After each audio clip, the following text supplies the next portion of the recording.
Hey, welcome to another edition of Kyle Meredith with. It's the interview series presented by WFPK at WFPK.org, Consequence and the Consequence Podcast Network. Thanks for making your way here for checking out the series. Please do hit that subscribe button. You know how this works. If you like what you see, what you hear, hit that subscribe button. You'll get new interviews just like this one every single week. You can also get the podcast version, Spotify, Apple Podcast, NPR, WFPK.org, Consequence, or of course, right here on YouTube for the video versions. Anywhere you get your podcast from, you can subscribe to Kyle Meredith with.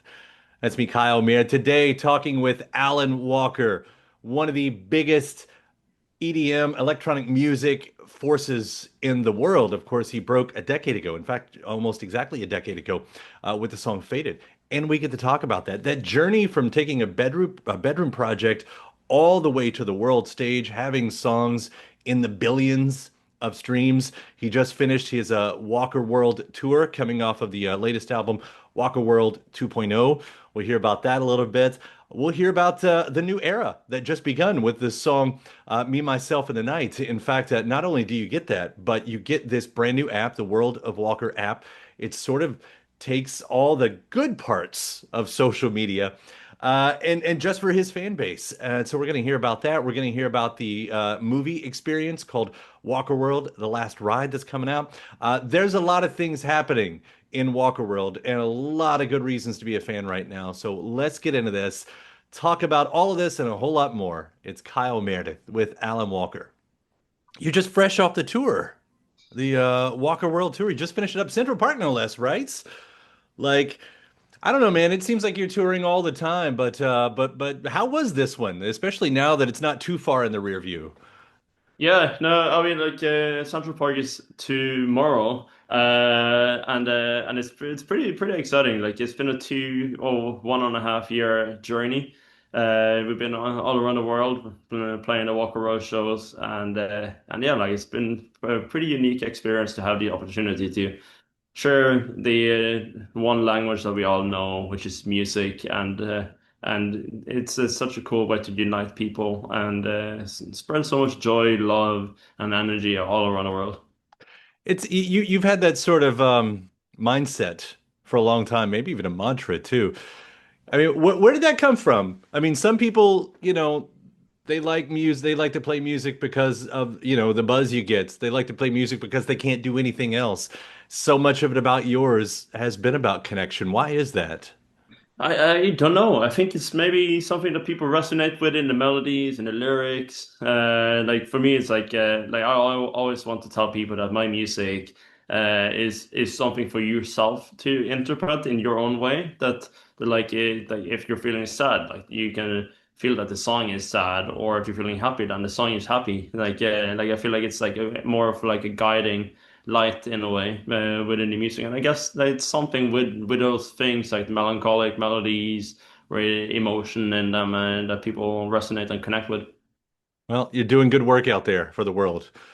Uh, we know we need it out there, but it is so impressive just to see your work ethic. I mean, it's always there's always new music, and you're always out there. And I don't know how you take the time to build these worlds that you're building live or on the record. But spirit, seriously, like being out on the road as much as you're out there, like how do you keep it from beating you down? Like how do you keep that grind from just destroying you? Like do you have rituals? I mean, when it comes to touring, it's really much about the people that you surround yourself with. In my case, it's well, my girlfriend and my team, and everyone has like we have a really good connection. We do a lot of fun things together, in order to not just be co-workers or workers on the road, but like to actually be like more like a family on the road. Because everybody sacrifices the same thing. Like everyone spends equally as much time away from home and your loved ones, and therefore for me it's really important that everybody builds a nice and healthy relationship to actually make life on the road really nice and manageable and bearable. Because I've been doing this for 10 years and I know how important it is for me to have a good connection or like a relationship with my team and the crew of people that's working with me and for me. that they feel warmly welcomed and they feel like they have a place to where they belong and can work freely.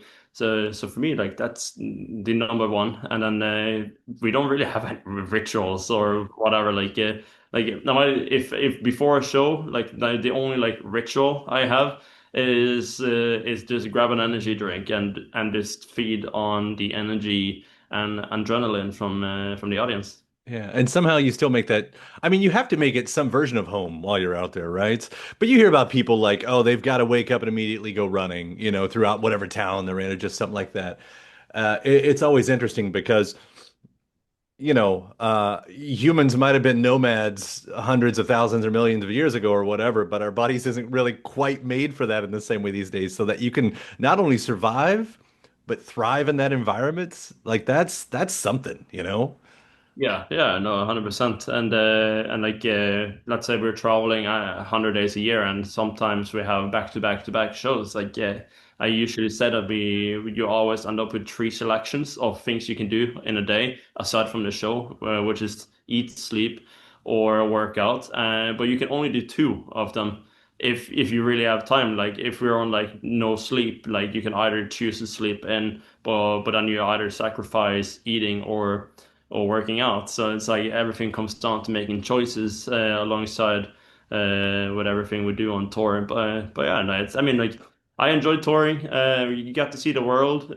Sometimes you're more tired than the other day, but still like as soon as you get up on the stage and see and hear the roar of thousands of people in the audience is like no matter how little you slept, like it just makes it worth it in the end. And Yeah. the adrenaline and everything, like it just wakes you up like you've never been before. Yeah, and especially when they're hitting every note with you. I mean, you're out there, especially on this last tour, promoting Walk a World 2.0.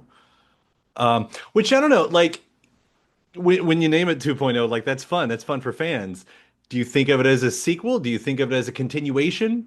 Maybe that's the same thing, but maybe it's not. It's pretty much just a continuation. It's like wanting to make a new album, but not really wanting to make a new album, just adding more songs to the album. So that's what it became for us, I guess.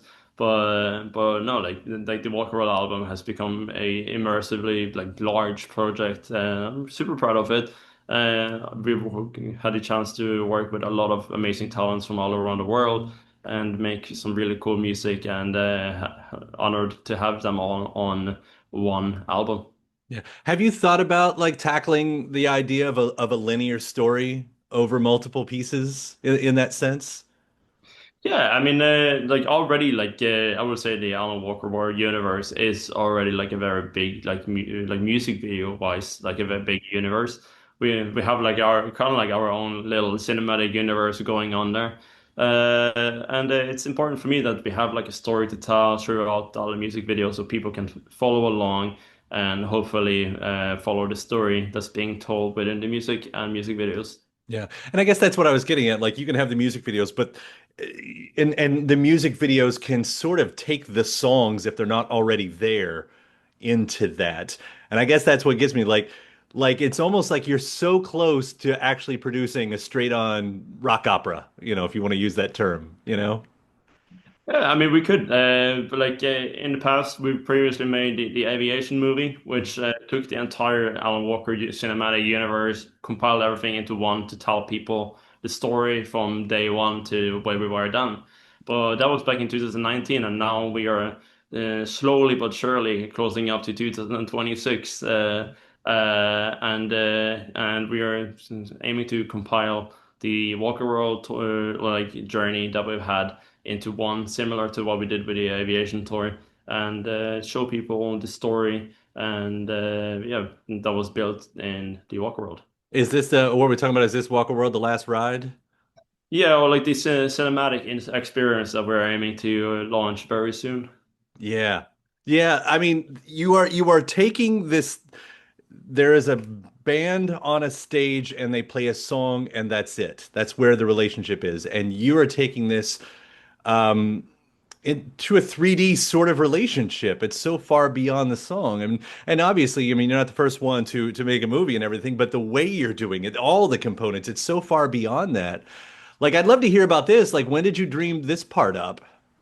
I mean, for me, it's like it's always been a part of I would say my brand and identity, and being in a position where I can realize those ideas and wishes and dreams is really remarkable, and I think it's really fun. Like we can make the music videos, but then we can come and make the music videos into something even larger for the fan base. And for the people that follow the cinematic universe and everything we've been doing throughout the years, and I think it's been pretty cool. Like it connects your audience with you on a whole different level, and I think it's a very cool opportunity to also have, considering like we have such a strong fan base online. We have the audience on the concerts, but like for the people that can't see Alan Walker live. Well, that brings us to the app that was just announced too. I mean, when I talk about this 3D experience with a fan, the World of Walker app, which, as I read, first of its kind digital hub. Tell me about this and what all goes into it. Yes, so ever since I started with making music, like being present in a community was very important for me because it helped me to connect with people all around the world. Because I was really shy, I didn't really like to share my music with friends, family, and all that because I was really scared of being, I don't know, like judged. But then I resonated a lot with just connecting with people on like forums. On Facebook communities like and all that for music production. And since we did Faded, the idea was to build a platform to for walkers to connect and yeah, just like we build it as like a connection hub and a forum for people to be together. And that was mainly a secret platform for many, many years. But now we slowly built the platform also on Discord.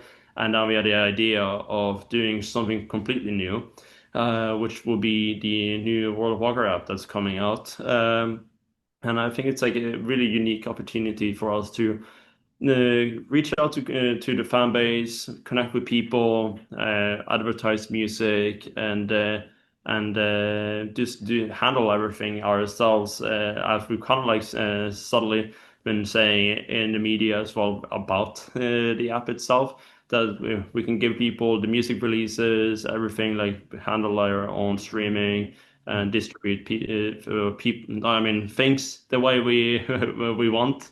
And yeah, like but like it Because doesn't you're mean. not at the mercy of the algorithm at this point. Like, you don't have to worry about that. Yeah, yeah. So for me, it's just like in another way for us to reach out to more of the fan base because I feel like with the algorithm, like it works for you, but it also works against you sometimes. So like we only reach usually like a lower margin of our followers on all platforms.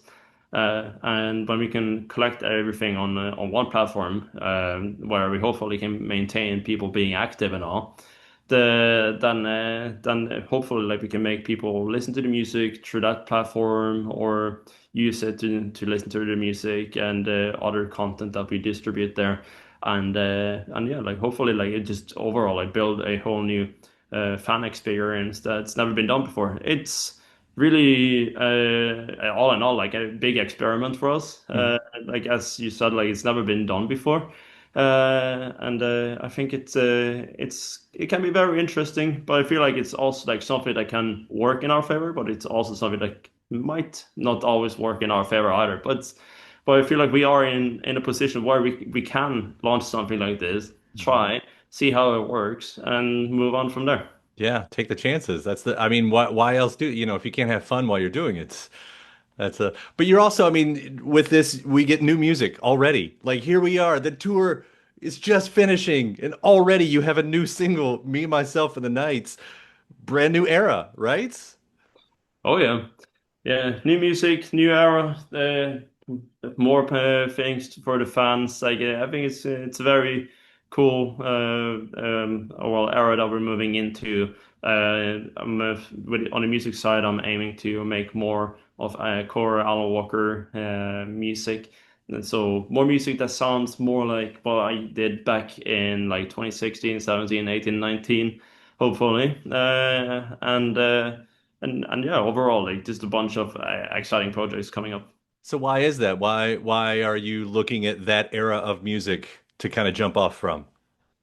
So for me, that's like I feel like that's the golden era of Alan Walker, and over the years, like we've been following music trends, tried to cater to audiences that's new, and also try to cater for audiences that's been with us since day one. And I feel like it's just like you can't feed everyone from the same hand always. So like we've tried to. Uh, differentiate like different styles of music that we've been doing over the years, and it's worked to a great extent. But I also feel like it hasn't always been 100% what Alan Walker is at times. But still, like it doesn't mean that it hasn't worked. Mhm. I really respect that too because we have our favorite bands and I love watching the evolution of my favorite artists and everything. And the ones that have been around for decades, like you just wish every now and then, like, hey, throw us a bone. Sound like, when I first heard, like U2 is a great example. U2's been around, for almost 50 years now. And Oh, they're so innovative every time. And I'm like, man, I just want one time where you guys like try to do the Joshua Tree one more time, or try to do Octoon Baby one more time. Like I think that's great when an artist can still find ways to do the moving forward, but still like, I know why you found me. Like, that can be represented as well. yeah. No, but I also think that like no matter how much you try to also go back to the roots, it's impossible to please Sure. everybody. And also like now like the music streaming and the reach of ours has become so immersively large that it is impossible to cater to everybody. Yeah. So tell me about this new song then, Me, Myself, and the Nights. Anything you can. Yeah, it's a song that we wrote maybe a year ago on a writing camp in Bahamas, and it's been up in the air for quite a while. But I felt like I managed to land a drop. I was really happy with it. I felt like it really gives the core Alan Walker sound and vibe and the melodies. That's like kind of happy, jumpy, melancholic, and overall like a very good vibe. So for me, it's a really nice song, and I hope the listener and the fans will really enjoy it. In the Bahamas? Is that what you said? Yes. Can you hear the Bahamas when you like how important is sense of place? Or not important, like how much does sense of place affect the songs that you do write? Not much really. Like I just work on a get-go because my entire life for the past 10 years has been pretty much in a suitcase. Mhm. I'm very used to just sitting down in a hotel room and then start working on an idea that I have there then and there. But that song specifically came out from a writing camp we had in the Bahamas. Yeah, well, and 10 years. I mean, you've mentioned it a few times. It is the 10th anniversary of when all this blew up with Faded. Yeah, I mean, you look back at that. I mean, this is the moment, right? Like, as the story is told, like you had to sort of leave high school because all of this was happening, and that could mess up some other people. And it looks like you've kind of skirted that. But like, what was that scene like when you first got pulled into it? Like, what do you remember about that? I so backtracking did Fade 2014 blew up on the internet a few months, maybe to a year later we released Faded, and that's when everything really blew up. And then to be dragged out in a world of DJing, it was super scary. But still, like I've always been a guy that's like really shy, nervous, had like a massive stage fright. Started touring, and I was always just like, yeah, screw it, I'll try. If it doesn't work, it doesn't work, and I'll just stay home and make music. But I gave it a shot. To some extent, it worked. Sometimes it didn't work, and I thought it was really scary. But we got a lot of cool opportunities. People and legends within the industry were very welcoming, welcomed me with open arms. Like I still remember how scared I was when I met Tiesto for the first time because he's like the godfather of EDM, and he wanted to meet me when he had a show in my hometown, and that was really cool. And that gave me a really, really refreshing perspective on people within the industry because I feel like for meeting him for the first time was the best thing that could have happened to me because that's when I realized that the people behind those big names Mm. are at the end of the day just regular people, and he welcomed me like a brother, and then that I belonged in the scene and the room. So it was really cool opportunity, and the being 17, 18 and at the beginning of that to now being 27. Mhm. It's crazy. It's been a wild journey, and I'm super grateful for every mile that I've traveled all around the world, and to every person that's come to one of my shows and listened to my music. It's been one heck of a journey. That's been fun to watch. I mean, seriously, and the way you took a bedroom project and put it on the world stage and adapted it and has just built and built and built these worlds that we get to experience. Man, congrats on a decade and congrats on finishing the tour. And I'm really interested to see what this new era looks and sounds like. Can't wait, man. Wait, thank you very much. Appreciate it. And thanks to my guest. Also, thanks to you for checking out the episode in the series. Before you get out of here, hit that subscribe button. Again, you get 3 brand new interviews every single week, new one every Monday, Wednesday, and Friday at right here on YouTube, or of course anywhere in podcast land, including iTunes, Apple Podcasts, Spotify, Podchaser, NPR, or WFPK.org as well. A great way to keep up with your favorite artists and discover new ones as well. Then after that, actually head over to WFPK.org. That's where I do a show Monday through Friday, 6 p.m. Eastern. It's an hour full of song premieres, music news, anniversary spins, bonus interviews, Monday through Friday, 6 p.m. Eastern at WFPK.org. Consequence has your music and film news. You can also find me on the social media spots, Facebook, Instagram, mostly on Twitter. All 3 of them, the address is at Kyle Meredith. Do hope you like and follow along. That does it for another edition. I'm Kyle Meredith. I'll see you next time.